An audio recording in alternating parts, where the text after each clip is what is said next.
Am I wrong for calling the cops on a guy who took my keys because I had been drinking? A few months ago, I moved to a new town and met a new group of people through playing sports. They immediately were very friendly with me and started inviting me to a number of different things, like playing on their sports team as well as parties and game nights. Soon I realized they were trying to set me up with their friend Mitch. They were constantly engineering situations where I would have to play next to or sit next to Mitch, and constantly talking up how awesome Mitch was. There were situations where multiple people would check in to see if I was coming to something, which turned out to be on behalf of Mitch. I find absolutely nothing attractive about Mitch. In fact, I find him repulsive and annoying in both looks and personality equally. These people all love Mitch, so they are trying to help him. At least that's what they think is helping him. I wasn't sure what to do because I enjoyed being invited to those things, but I was sick of being constantly pushed towards disgusting and crass Mitch. But it was all plausibly denied, which put me into the position of not being able to directly address it. If Mitch had just asked me out, I could have just said no and put an end to it. But when you're just constantly seated next to someone, you can't freak out about that without seeming like an overreacting psycho. I was invited to a beer festival by a married couple, Brian and Emma, so I went with them and a few other people tagged along, of course including Mitch. We drank all day and I basically avoided Mitch. However, he kept trying to talk to me and I was just so over it that I stopped being neutral / disinterestedly polite and just became palpably rude and annoyed. Every time he would strike up another conversation with me, I would start watching a video on my phone. He said, "What's up with this? I'm starting to feel like you don't like me." And I replied, "Oh," because I just wanted him to go away, not create a scene and drama. Eventually, it was all done and we went back to Brian and Emma's house where I had parked my car.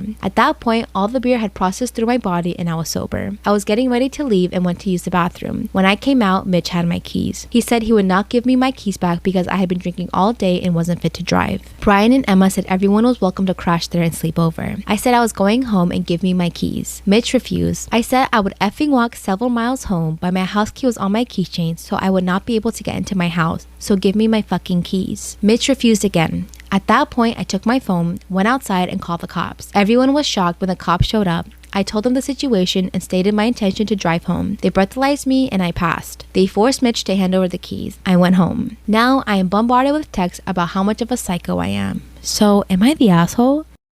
Am I wrong for writing something in my journal to expose that my wife was reading it? I, male 29, my wife is 28. She is 5 months pregnant. I have a journal that I write in occasionally. My wife knows I have one and I told her it's private. I don't have any big secrets, but it's a private space for me to write out some thoughts and give them time to think. A week ago, I started to suspect that my wife was reading my journal. I had written that it would be nice to see a friend again because we hadn't seen each other in over 2 years. The next day, my wife asked me about how that friend was doing and if we're planning on meeting up anytime. I found that a bit coincidental, then I started thinking back on some other coincidence, such as my wife getting me something relatively obscure for my birthday that I had written about. I wanted to be absolutely sure, so last night I wrote a fake thought that my wife was gaining too much weight in pregnancy and becoming unattractive. She's not, she's fit and fine. I know that sounds harsh, but I wanted to write something that was 100% fake. And I never had said or implied something my wife would just ignore. Well, today I went out to get groceries and came home to my wife crying. I asked her why and she said she can't believe I thought she was overweight and unattractive. I asked her where she heard that and she threw my journal at me. I asked her why she was reading my journal that she knew was private. She said that's not the point. The problem is what I wrote. I told her the whole point was for me to catch her reading it and how I know she does. She called me an asshole and said I need to apologize. By this time, I was pretty mad, so I said I will never apologize for anything I write in my journal, and she needs to realize that she is the only one who did something wrong. Otherwise, we have bigger problems in our relationship. She wanted me to leave the house, but I refused, so she is staying at her sister's now. I am committed to holding my line and not compromising, but I'm still angry. So, am I the asshole?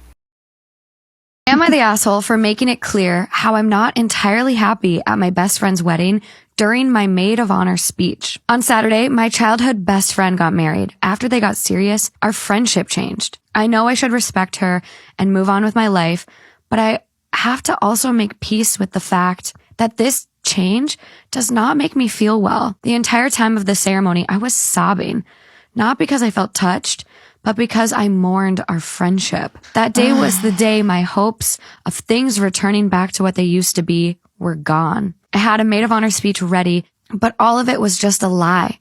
So I decided to scrap my actual maid of honor speech and speak honestly. I said that I don't want to lie. I want to be honest, that I'm not happy. I'm not happy that this person she married is the reason our friendship changed. I just pretended the whole day out of her sake, but it would be a shame for me to get up here and lie about how happy and excited I am. There was an awkward silence for 2 to 3 minutes after my speech. My best friend contacted me 2 days after and only asked me if my purpose was to ruin the mood of her wedding. I said no. The purpose was to be honest. She said I'm trying to play the victim and how she can't believe I haven't even shown a bit of remorse about what I said. I said I can't apologize for being honest. Am I the asshole? Yes. 1,000%. This is one of the craziest things. If I said everything that I felt and was honest, I'd be in jail. This is why you need to get a therapist, so that in those moments you go, can't wait to talk to my therapist about these feelings I'm having. She literally made the wedding about herself. Yeah. And there are actually people that will do that in your life. I know, that's why.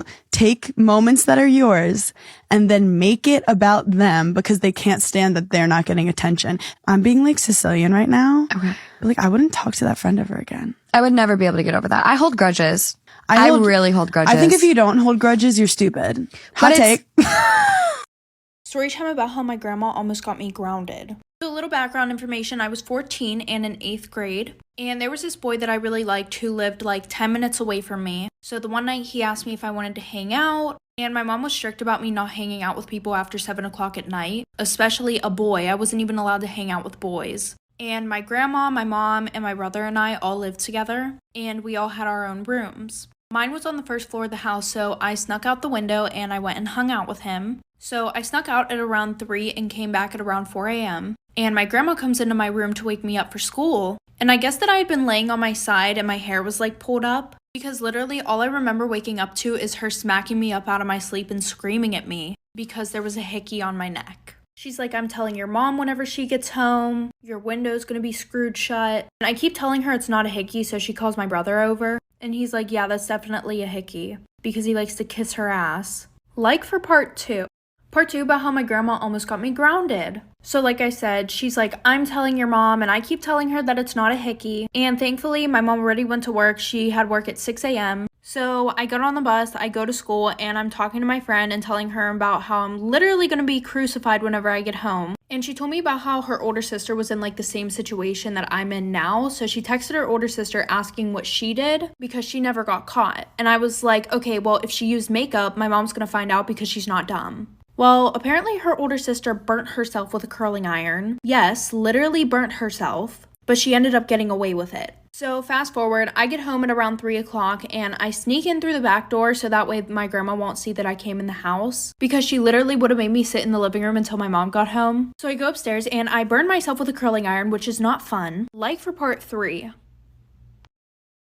Part 3 about how my grandma almost got me grounded. So like I said, I snuck in through the back door so that way my grandma wouldn't see me, because if she saw me, she would have made me wait in the living room with her until my mom got home. So, burnt myself with the curling iron and my mom gets home. And since I'm on the first floor, I can literally hear my grandma talking to my mom and my brother, of course. My grandma's like, yeah, she has hickeys all over her neck, which is literally an exaggeration because there was one small one. So my mom calls me out to the living room. I go out and she's like, all right, show it to me. And I'm like, show you what? She's like, don't play stupid. Your grandma already told me the whole situation. And I was like, Mom, I literally burnt myself with a curling iron. And my grandma's like screaming and freaking out because I'm lying. She's like, you better tell your mother the truth right now. Da da da da da. So I show the burn to my mom. She looks at my grandma and she's like, so you're gonna tell me that's not a burn on her neck? And she was like, that's not how it looked this morning, blah, blah, blah. So I got away with it, but now my grandma literally stalks me to see if I'm doing anything wrong so she can tell my mom.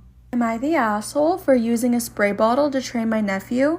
My nephew is a rainbow baby. My sister had a lot of trouble conceiving, and he was kind of a miracle. She was 42 when she finally managed to give birth, and she was on bed rest for the last 3 months of her pregnancy. My nephew is now 6, and while I love him, he is a monster.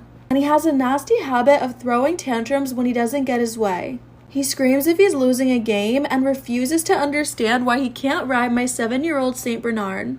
Also, he thinks any food is his. My sister was visiting and my nephew was running around like a squirrel. He tripped and started crying, so my sister picked him up.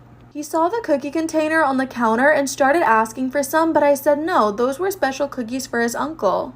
I offered him a regular cookie or some fruit, but he got upset that he was being denied. My sister then asked if he could please have a cookie, and I relented and gave him one. Am I the asshole for using a spray bottle to train my nephew? I was a little upset that I had to give him my husband's cookie. A little while later, he came back and asked for another cookie. I said no. My sister said to just give him one, and I told her no, he wasted the last one.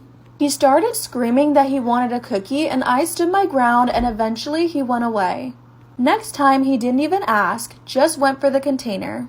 I grabbed the spray bottle that I used to keep the cats off the counter and gave him a couple of squirts and said no.